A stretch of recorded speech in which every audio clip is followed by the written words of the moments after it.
முஸ்லிம்களால் முஸ்லிம்களுடைய நலன் கருதி அவர்களுடைய வணக்க வழிபாடுகளுக்காக கொடுக்கப்பட்ட இடங்கள். இன்றைக்கும் நாம விரும்பி ஒரு இடத்தை நம்ம ஒரு 50 பேர் சேர்ந்து ஆளுக்கு 10,000 போட்டு வாங்கி அதுல ஆளு கொஞ்சம் பணத்தை போட்டு பள்ளிவாசலை கட்டி சரி வக்பு வாரியத்துக்கு உள்ள அதை கொண்டு போய் சேர்த்தோம்னா நம்மளுக்கு சொத்து பாதுகாப்பா இருக்கும், நாலு முன்ன எதுவும் இதுல பிரச்சனை வராம இருக்கணும் அப்படிங்கிறதுக்காக அதை கொண்டு போய் வக்பு வாரியத்தினுடைய சொத்தாக அதை பதிவு செய்வாங்க. அப்படித்தான் பல சொத்துக்கள் பதிவு செய்யப்பட்டிருக்கு. எந்த சொத்தும் எந்த அரசாங்கமும் சும்மா கொடுக்கல. எடுத்துக்காட்டு நம்ம கண்ணுக்கு முன்னால இருக்கக்கூடிய எடுத்துக்காட்டு திருச்சி மாவட்டத்தில் இருக்கக்கூடிய பெல் நிறுவனம், தமிழ்நாட்டினுடைய மிகப்பெரிய நிறுவனங்களில் ஒன்று. அந்த பெல் நிறுவனம் இன்றைக்கும் இருக்கக்கூடிய முழு சொத்தும் வக்பு வாரியத்தினுடைய சொத்து. இன்றைக்கு உலகத்தினுடைய பெரும் பணக்காரர் என்று சொல்லக்கூடிய அம்பானியினுடைய வீடு மகாராஷ்டிரா மாநிலத்தினுடைய வக்பு வாரியத்திற்கு கீழ் இருக்கக்கூடிய சொத்துக்களில் ஒன்று 1958 கணக்கின்படி. இது ஒரு எடுத்துக்காட்டு. சுபஹான் அல்லாஹ், அல்லாஹு அக்பர். இறைவா, இதையெல்லாம் நீ பார்த்து கொண்டிருக்கிறாய்.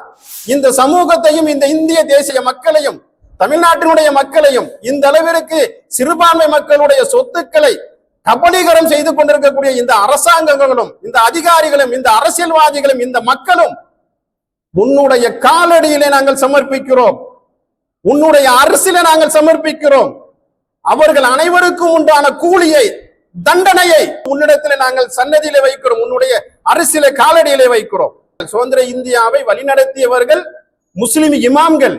அவர்கள் ஒவ்வொரு ஜும்மா மேடையையும் பயன்படுத்தினார்கள்.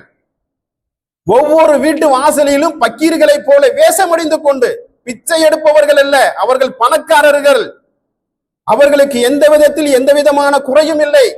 ஆனால் அவர்கள் பக்கீர்களை போல, பக்கீர்கள் என்று சொன்னால் பிச்சை எடுப்பவர்களை போல கையில ட்ரம்ஸ் வச்சுக்கிட்டு வீடு வீடாக போய் அடுத்த நாள் சுதந்திர போராட்டத்தினுடைய நிகழ்வு என்ன, எங்கே, எப்பொழுது, யார் வந்து கலந்து கொள்கிறார்கள், இந்த இடத்தில் இன்ன தலைவர் வந்து பேசுகிறார் என்பதனை பாடலாக பாடி ஒவ்வொரு வீட்டு வாசலிலும் இருந்தும் சொல்லிவிட்டு சென்றார்கள். அதுதான் நோட்டீஸ். அன்னைக்கு நோட்டீஸ் அடிக்க முடியாது, போஸ்டர் ஒட்ட முடியாது, டிஜிட்டல் பேனர் வைக்க முடியாது, ஸ்பீக்கர் வைக்க முடியாது. அன்னைக்கு செய்த பிரச்சாரம் அதுதான். அப்படிதான் சுதந்திர இந்தியா வழிநடத்தப்பட்டது, சுதந்திரம் கிடைத்தது. முஸ்லிம்கள் சுதந்திரத்தை பெற்றுக் கொடுத்தார்கள் இந்தியாவிற்கு. உங்களுக்கு தெரியுமா, இந்தியாவுடைய படிப்புகளுக்கு எல்லாம் மேற்படிப்பாக இந்தியாவுடைய படிப்புகள் இருக்கிறது.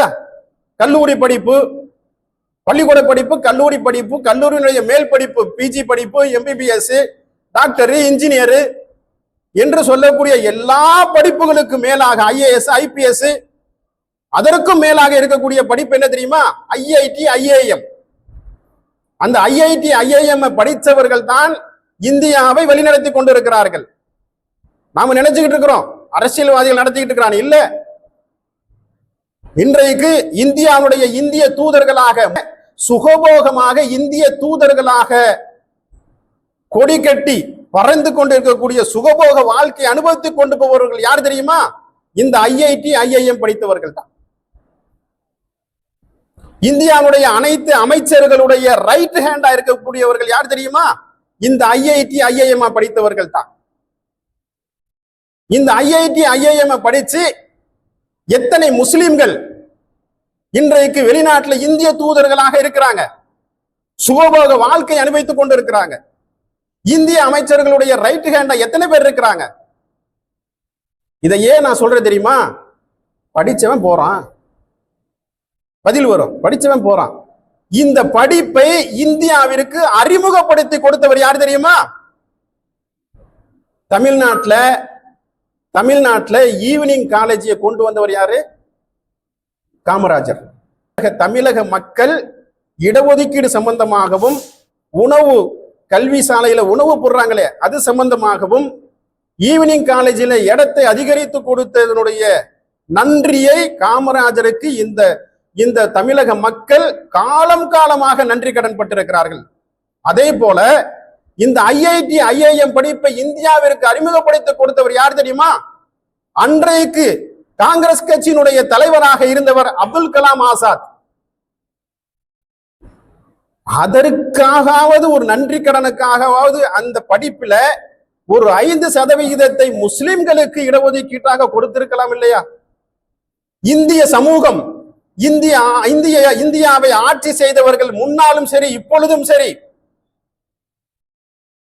இந்த இஸ்லாமிய சமூகத்திற்கு அடித்துக் கொண்டிருக்கக்கூடிய அநீதி, செய்து கொண்டிருக்கக்கூடிய துரோகம், செய்து கொண்டிருக்கக்கூடிய நன்றி இல்லாத தனம் என்று எல்லா வகையிலும் வெளிப்படுகிறது.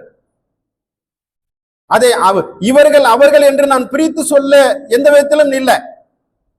பழைய ஆட்சி செய்தவர்கள், புதிய ஆட்சி செய்தவர்கள், அதிகாரிகள், ஆட்சியாளர்கள், அரசியல்வாதிகள், சமூக தலைவர்கள் என்று எல்லாரும் இதற்கு உடன்பட்டு போறாங்க. மௌன சாட்சியாக இந்த விஷயத்தை, இந்த அநியாயத்தை, இந்த அக்கிரமத்தை இறைவனுடைய அரசியலை கொண்டு போய் சேர்க்க வேண்டியது நம்முடைய கடமை.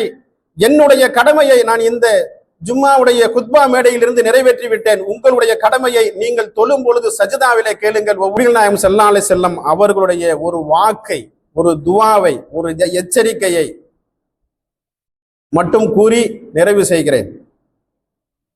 நபிகள் நாயகம் ஸல்லல்லாஹு அலைஹி வஸல்லம் அவர்கள் சொல்றாங்க, புகாரில் இடம்பெற்ற ஹதீஸ், சில மனிதர்கள் அல்லாஹ்வின் செல்வத்தில் தலையிடுகிறார்கள். சில மனிதர்கள் அல்லாஹ்வின் செல்வத்திலே தலையிடுகிறார்கள், அதை சாப்பிடுகிறார்கள், அவர்களுக்கு நரகம்தான் என்று நபிகள் நாயகம் ஸல்லல்லாஹு அலைஹி வஸல்லம் அவர்கள் குறிப்பிட்டிருக்கிறார்கள். அப்படிப்பட்ட வாக்குறுதியை, முஸ்லிம்களுடைய சொத்தை சாப்பிட நினைப்பவர்கள் மீது வல்ல இறைவன் நிறைவேற்றட்டும் என்று கூறி என்னுடைய ஜும்மா உரை நிறைவு செய்கிறேன். வாஹிதான அல்ஹம்துலில்லாஹி ரப்பில் ஆலமீன்.